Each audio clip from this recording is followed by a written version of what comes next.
If you're a leader or an aspiring leader in the business of lifelong learning, you're in the right place. I'm Celisa Steele. And I'm Jeff Cobb, and this is the Leading Learning Podcast.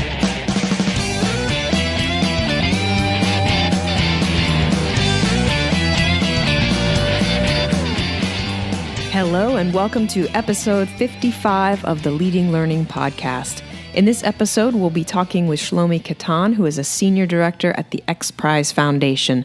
But before we get to that interview, we want to be sure to thank Avalar, which, as the sponsor of our upcoming webinar on learning management system selection, is also the sponsor for this episode of the Leading Learning Podcast. You can find out more about Avalar and its learning solutions at avalar.com. So, Jeff, you were the one who got to talk to Shlomy, so tell us a little bit about that conversation. Sure. So we've been really big lately on the idea of leading large-scale learning and change. In fact, we did a blog post about this recently, and it's something that we've come back to repeatedly over time. So I was really eager to be able to talk with somebody at the XPrize Foundation. I think of them as a leading organization when it comes to large-scale learning and change. And for folks who are listening who maybe aren't totally familiar with what the XPrize Foundation does, they basically identify, big intractable problems or just big opportunities that aren't necessarily otherwise going to be tackled, aren't necessarily going to be addressed, and they set up a prize structure around that, have teams compete to really dig in and solve, very complex problems, very complex challenges. And we'll get into in the interview what some of those actually are. Shlomy happens to be in charge of the Adult Literacy Challenge at the XPrize Foundation. And, I was surprised, and I'm sure many of the listeners will be surprised when they hear the statistics as to just how big an issue that is. Most listeners here are, highly educated, probably don't give it a second thought that they are also highly literate, but there's a significant portion of the population in the United States and globally that does not have good functional basic literacy. So that's the kind of challenge that the XPrize Foundation underwrites basically, and again was really eager to speak to somebody like Shlomy who's on the front lines, engaged in how these types of challenges work, what they're really good for, situations where they are good, maybe where they're not so good for tackling these big challenges and opportunities. So we dig into all of that, and then we, of course, talk about, his personal approaches to learning. And in general, I think anybody, who wants to feel really uplifted, inspired by the impact that you can have in the world through initiatives that drive learning, that drive change, this is really going to be the interview to listen to. And I'll say, too, before we completely segue off to the interview, that we're grateful to Seth Kahn for actually having introduced us to Shlomy and to the XPrize Foundation. Seth does amazing work with grand challenges, and that's what this is really all about, is grand challenges. And he was very inspiring at the recent symposium, does a lot of ongoing work around that, and so he was kind of the connection into the XPrize Foundation, and just want to acknowledge that. Definitely. We are very thankful to Seth and the role that he's played, not only in this podcast interview, but in the Leading Learning Symposium as well. So with that, let's go and listen to what you and Shlomy have to say.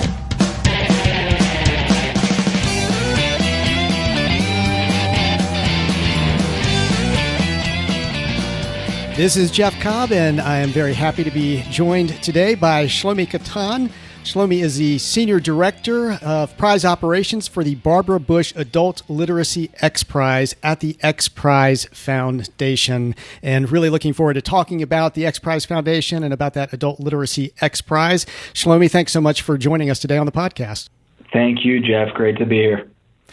Well, what I'd love to start with, because I'm sure that we've got many listeners who are familiar with the XPrize Foundation, familiar with the whole concept of XPrize, but I'm betting we have quite a few who don't also. So maybe just as a starting point, can you give just a little bit of background on what an XPrize is, how it got its start, what the foundation does in its work?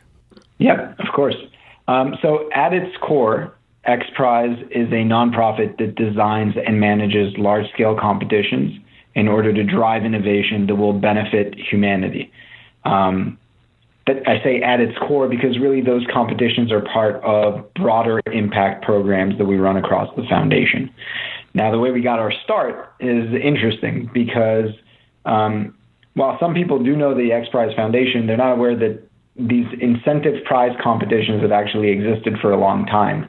And one of the more famous ones was the XPrize, which was the prize that drove Charles Lindbergh to fly a plane from New York to Paris. Ah. And in reading about that story, our founder, Peter Diamandis, who wanted to start a company that would privately take people into space, he read about that XPrize and said, wait, I can do the same thing for space travel. Space travel had always been the purview of governments. It costs hundreds of millions of dollars to send astronauts into outer space. And Peter thought that using that model, he could drive the type of innovation and technological change that would make space travel and space exploration generally a viable private industry. He launched the XPrize Foundation back in 1994 and the first competition in 1996, and it was won by a team back in 2004 whose technology was immediately acquired by what became Virgin Galactic. And so that's how we got our start, is a competition to privatize spaceflight. But it worked so well that we started looking at other sectors where we could have an impact using this competition model. And now we've been around for 22 years. We've awarded six prizes. We currently have 7 competitions active, with 2 more to launch in the next week. Actually, we're going to announce 2 new competitions on October 24th.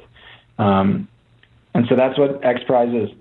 Well, and it's fascinating to look on your website, at the prizes that are underway right now, the competitions that are underway. And it made me wonder, are there particular situations or issues that, lend themselves better to the XPrize approach than others would?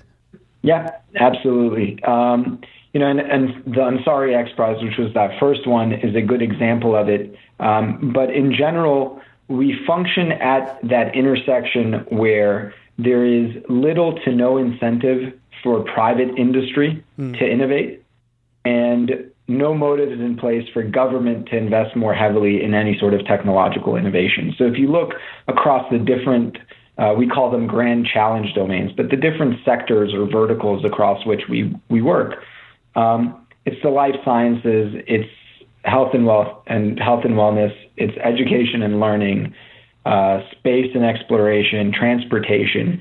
And these are generally areas where, for one reason or another, the market forces are not in place to incentivize private industry to invest heavily in change.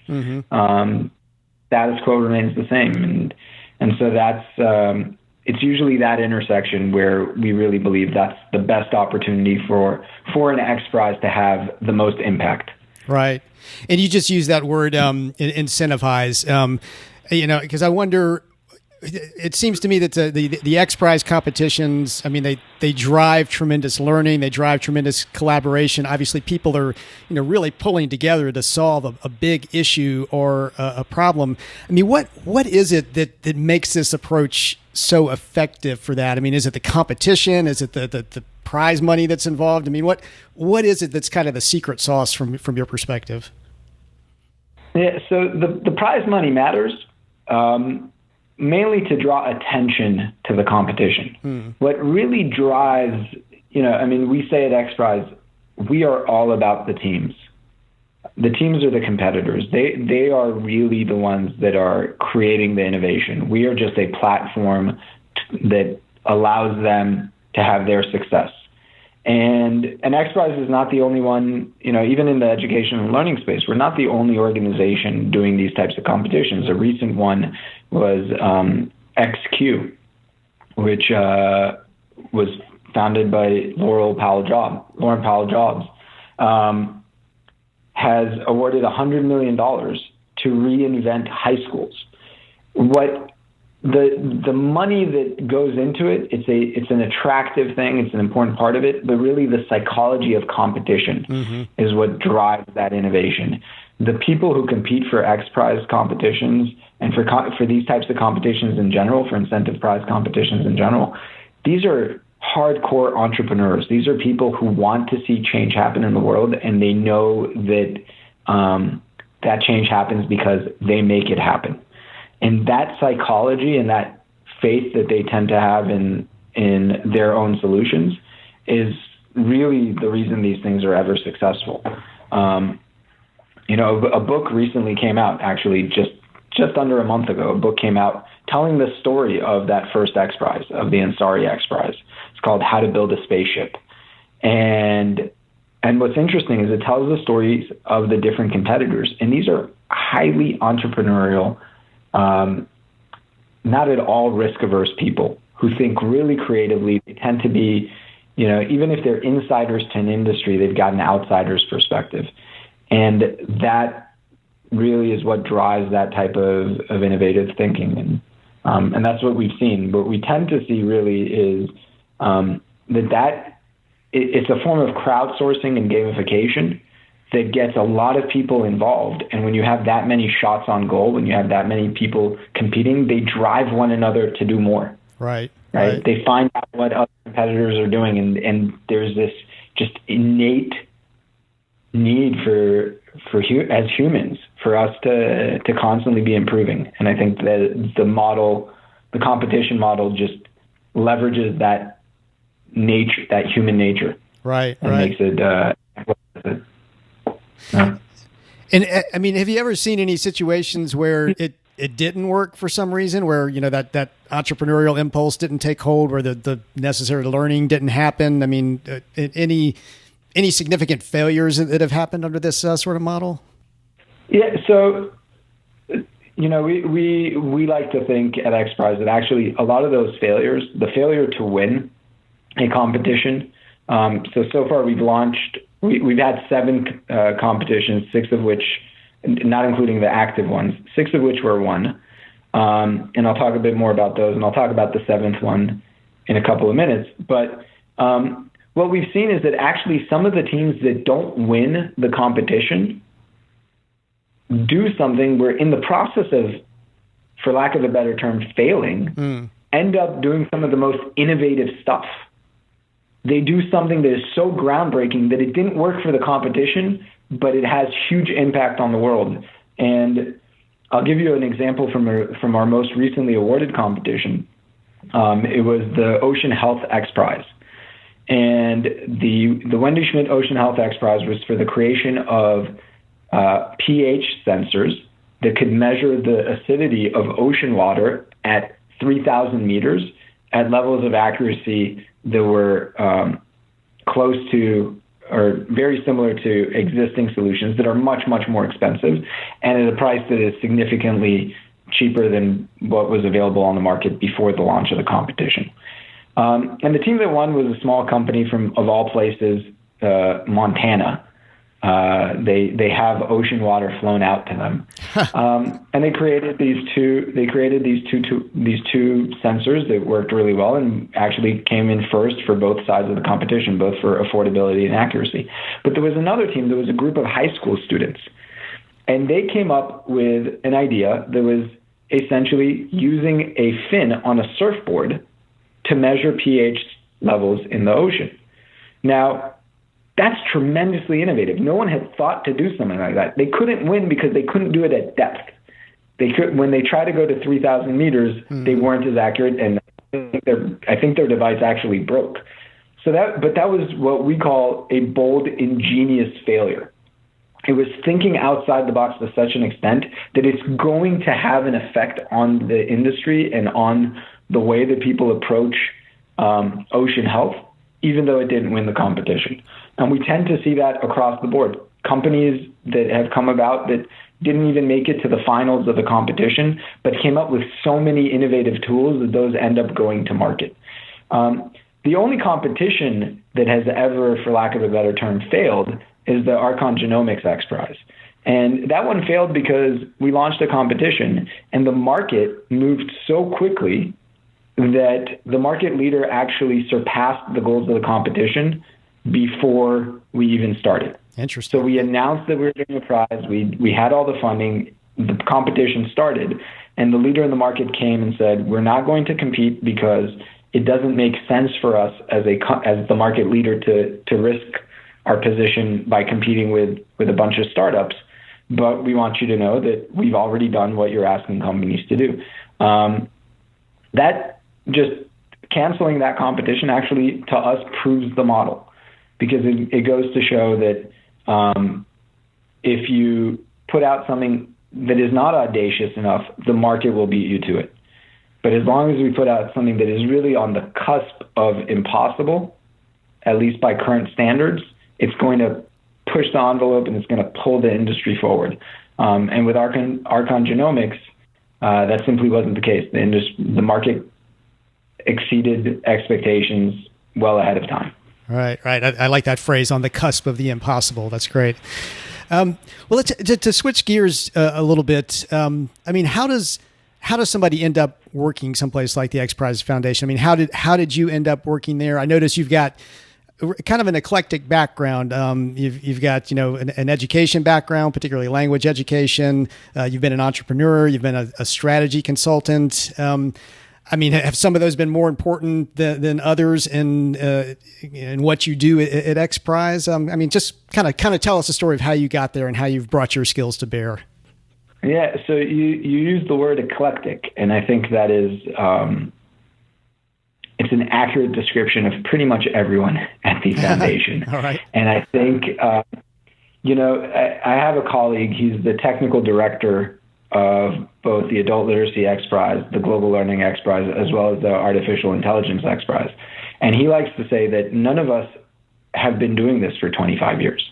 We're all people who come from diverse backgrounds, who have expertise in different functions or industries, and both collectively and individually are able to bring those to bear onto a really unique instrument in order to drive innovation. So in my particular case, as you mentioned, my background is very heavily rooted in the education space, but always not only looking at education in the traditional sense, but understanding how we educate learners at all stages of life, from preschool, K through 12, post-secondary, and lifelong learning, as well as adult learning.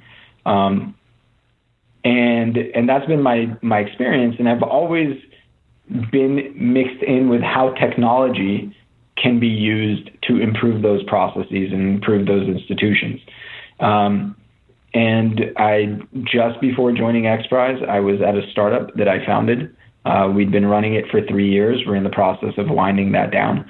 And really serendipitously, XPrize was in the process of preparing to launch the Adult Literacy XPrize. And one of the things, I found in my career, because my background is eclectic, I tend to be looked at as either an academic. I have a PhD in education, so a lot of companies look at me as somebody who knows about education, but also as a startup founder and as a former strategy consultant. Other organizations look at me as somebody who has that expertise and ignore the other part of my background. XPrize is one of those unique places where you get to meld those two. And I think that's true for everyone that works here. Even our project managers are people who have done project management, but have also worked at nonprofits focused on those areas that they care about and that they end up working on at XPrize. So it's a unique thing. Our CEO now actually was a management consultant. He just started 6 months ago as our new CEO. He's the second CEO in XPrize history after Peter Diamandis, who was our founder. And Marcus himself has an eclectic background as a management consultant who really worked across different sectors and different functions to understand how companies innovate and how they drive for change. He likes to say, he used to like to say to his clients, Uber yourself before you get Kodak. And I think that's the kind of, those are the types of people that we tend to attract. Right. And so we're blessed to. Yeah. Well, it sounds like a fascinating place to work. And so, I mean, as I understand it, you're now bringing your own eclectic skill set to bear, primarily on this Adult Literacy XPrize. Can you tell us a little bit about that and what you're aiming to do there? So you mentioned at the beginning that your listeners may or may not know about what XPrize is. What is even less commonly known is that almost 1 out of every 6 adults in the U.S. lacks basic literacy skills. And that is pretty much in line with global averages. Right around 16% of all adults in the world, it's almost 800 million people, just lack basic literacy. Globally, 2/3 of those are women. In the U.S., it's not as drastically split towards women as it is in other countries, which has to do with access to education and so forth. And so the idea for this competition actually came to us from the Barbara Bush Foundation for Family Literacy. They've been working in this space for over a quarter of a century and investing money and resources and efforts in really improving education at both ends of the spectrum, both with pre-K and adults. So this really intergenerational approach. And they were using that for over a quarter of a century. They were really a founding organization in the family literacy movement in the United States, but they weren't seeing any drastic changes. The literacy rates, the adult literacy rates today are the same as they were in the early 1990s. And so they knew about XPrize and they came to us and said, look, we believe that this is a sector that could benefit from this type of competition. And our prize development team looked into it and did a lot of research. And we ended up launching a competition whose goal is for teams to develop mobile software that works on existing smartphones and tablets, to take adults who read at or below the equivalent of a 3rd grade level and get them to basic literacy using essentially nothing other than their smartphone. And that's what we're trying to do. We're awarding $6 million for that, for the teams that come up with those solutions, both for solutions that work best with adults who speak English as their first language, as well as adults who are learning English as a second language. And then we're on top of that doing something that we've never done before. And as far as I know, no other incentive prize competition organization has done that before. And, this is a $7 million competition. I only mentioned $6 million going to teams. That's because there's an additional $1 million that will go to any city in the United States who will take any of the finalist applications that are submitted by teams, any of the ones that have gone through this process of vetting that we will put on. It's a year-long field test. And we will take those and have them distributed through, again, a competition model to as many as 1 million adult learners across the country by having cities compete to distribute those tools to the largest percentage of adult learners residing in those cities. So that's essentially the XPrize. It's trying to find a solution for adult low literacy, first in the United States and then globally, by having teams leverage what has become the most widely used and fastest adopted technology in the history of mankind, which is smartphones. So that's great. So you're not just coming up with the innovation, but also you're actually funding the implementation of that innovation to make it have actual impact out in the world. And where are you in the process on this one? I mean, are you close to awarding the prize? Are you seeing any major innovations so far? Yeah, we're definitely seeing innovations. We're about 2 years from awarding the prize. And the reason for that is teams now have until March of 2017 to develop their solutions. So we've given teams from the start of the competition until the close of the submission period, a total of 21 months, during which they can refine, develop from scratch, overhaul, whatever they need to do, those submissions, and then submit it to us by March 9th of 2017. At that point, we will put we have a panel of judges who are experts in the field of adult literacy, education technology, gaming, and neuroscience, and they're going to select up to 15 semifinalists who will be put into a field test. And the purpose of that field test is to get as many as 12,000 people in the cities of Los Angeles, Dallas, and Philadelphia to use any one of those 15 semifinalist tools, with the purpose of seeing that over the course of a year, we're able to measure progress amongst the people who use those tools. So all participants will take a pre-test. They will all take a post-test 1 year later. And the team that wins is the team that will have produced the greatest learning gains amongst that test population. At that point, we will award the competition. That's just about 2 years from right now. It will be in December of 2018. The cities competition, which is that second stage competition, will be awarded in June of 2019, in April of 2019, Right. To the city that has the largest distribution. Interesting. And I know right now this is just, as you've already mentioned, one of a number of prizes that are active. And, as I look at your website, I see one of the other major ones right now is a global learning XPrize, which my understanding is that one's aimed more at children, helping them, take control of their own learning and approaches to that. And I mean, that made me wonder, is there cross-pollination between the different prizes that are running at any given time? I mean, does the Adult Literacy X Prize and the Global Learning X Prize, is there any interface between them at all, whether among the teams or internally? How does that work? Yeah, that's a great question. So internally is an easy one.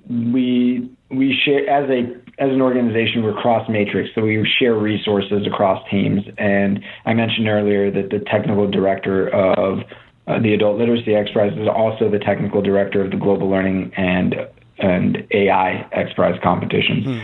As far as teams, there are 14 teams that are competing for both the Global Learning XPrize and the Adult Literacy XPrize. Which is the first time that we've seen that with XPrize competitions, in part because it's the first time that we've had two competitions that were so closely aligned. Right. And I think that's the most important component of the cross-pollination. When you look at these two competitions, you mentioned adults and kids, and people tend to say that, if you teach the kids, then the adults will learn. And it's actually, it's bi-directional. We know that statistically speaking, the biggest predictor of a child's educational success is the academic attainment of that child's parents. If we are only intervening with children, then we're leaving part of the equation out of it. And so it's important to address both sides of the equation. That's one part of it. But the other part is really the goals. When you look at the goals of these two competitions, to some extent they overlap. We are essentially trying to drive for innovation in the development of learning software. And when you look at these two competitions, they're really complementary in that regard, because kids do learn differently than adults. Even kids who have no access to schooling learn very differently from adults who have been through, to some extent or another, because people do drop out, but to some extent or another through a formal education system. If we're able to drive the development of software that can actually teach people, which there's, with all due respect to all the companies that have produced learning software, and I ran a company that did this, and we were very effective. Our program worked, but these programs tend to work for, just like all software programs focused on gaming or entertainment, they tend to work for not all users. They tend to work for a swath of the users. For somebody to win these two competitions, they will have to have done something that has never been done before, that is so engaging that they can take either kids on their own or adults on their own and bring them to basic levels of literacy, and in the case of the Global Learning XPrize, arithmetic as well, using nothing other than mobile software. And that's never been done before. And the teams that develop those two will have such impact on the world because they will have proven a model that to date we have no proof for. We don't know, even though there's a lot of promise in mobile learning, we haven't seen it work at scale. And if we're able to prove it at both ends of the education spectrum, I think the implications are profound. We're going to see a lot more investment in mobile learning writ large. We're going to see a lot more investment in society, in governments making sure that we're investing in the deployment of such technologies to learners of all ages. And I think, in that respect, these two are really, they're really complementary competitions. And these are obviously really big issues that you're tackling. Helping children globally, tackling the whole adult literacy problem. And I know that we've probably got listeners who are coming from organizations that may serve a particular field or industry, and they'd like to make some significant change across that field or industry. But I'm sure they're listening, saying, but I don't have $6 million to award as a prize. I don't have Peter Diamandis as a founder and CEO who can kind of envision and drive this whole thing. I mean, have you seen the XPrize model be able to translate to maybe smaller organizations that don't have quite the resources, but can still take the concepts and tackle a grand challenge and make some big change?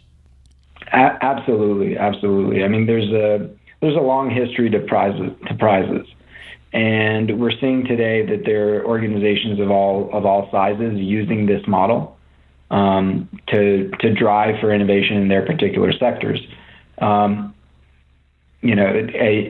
good example, and I know it's an example for the size of the competition, not for the size of the company behind it, because the company behind it is Netflix. But Netflix offered essentially $1 million for the development of a software algorithm.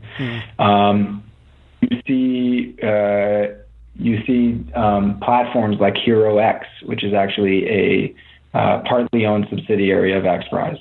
HeroX is a platform for launching competitions that are on a much smaller scale.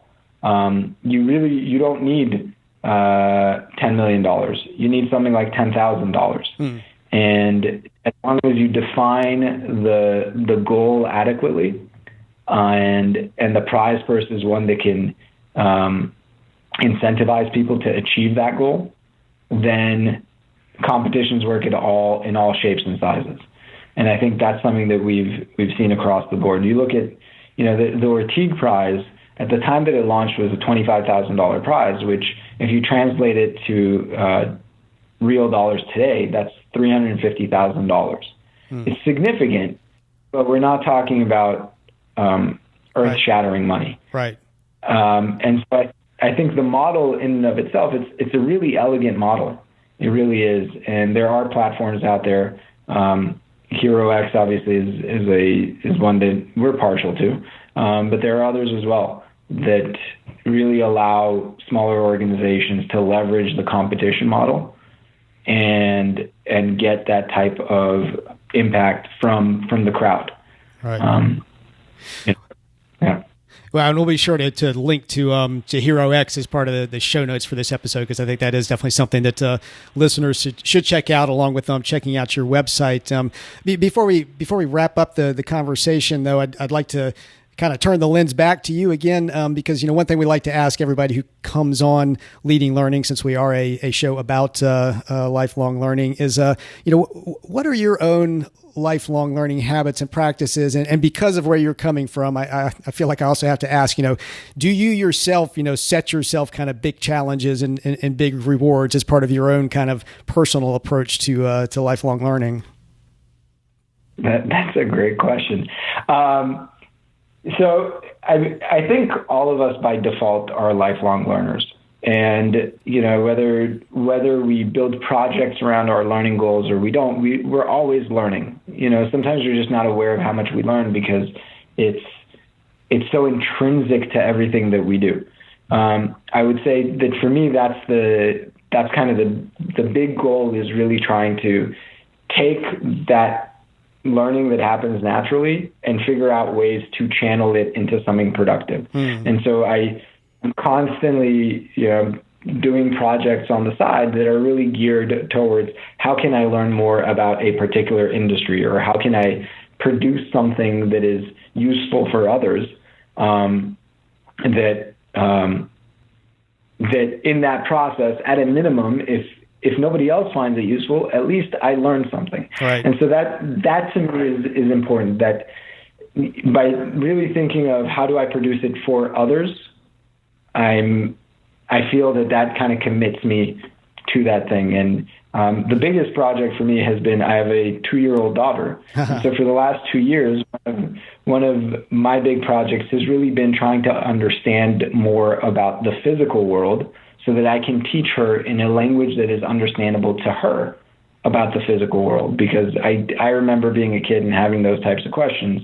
And I realized that I'd basically gone back to school to learn about astrophysics, because that is, it's one of those things that kids ask about, and it's something that I felt I didn't know. I couldn't explain. I couldn't explain in language that was understandable to a child why the sky is blue, or I couldn't explain, why planet Earth exists. And so I've just gone through a reading spree and an effort to try to explain to her how the world works in language that is understandable to her, which I think is hard.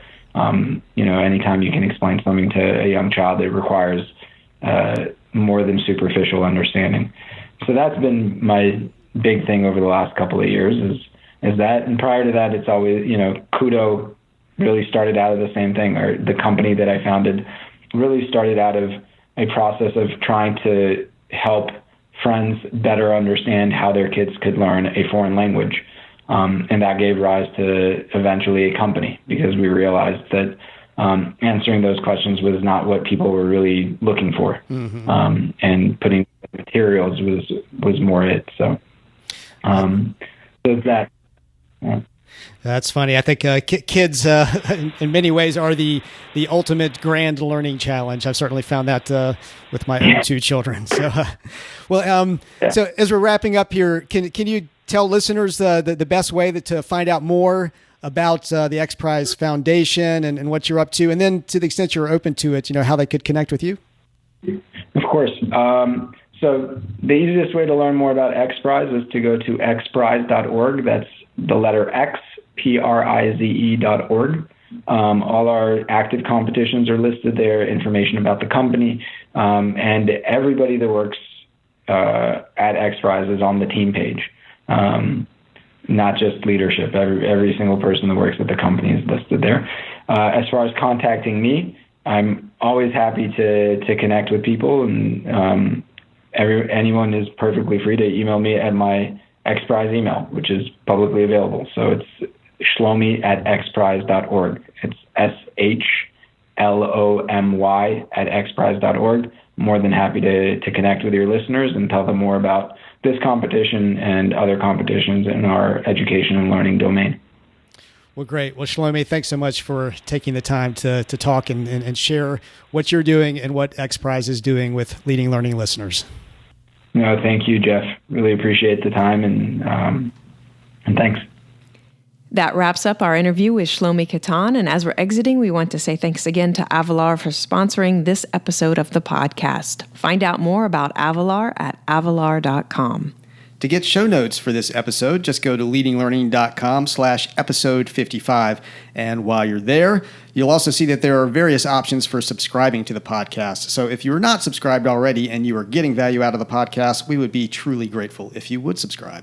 We would also be grateful if you would take a few seconds to give us a rating on iTunes. You can do that by going to leadinglearning.com/iTunes. And we really appreciate this because it makes it much easier for others to find this podcast. Finally, consider telling others about the podcast. You can send out a tweet simply by going to leadinglearning.com/share, and that will automatically pop up a tweet that's pre-filled with some content for you. Or if tweeting is not your thing, or if you're a turbo social user and do lots of different channels, just pick the channels of your choice and get the good word out there. Thanks again, and we'll see you next time on the Leading Learning Podcast.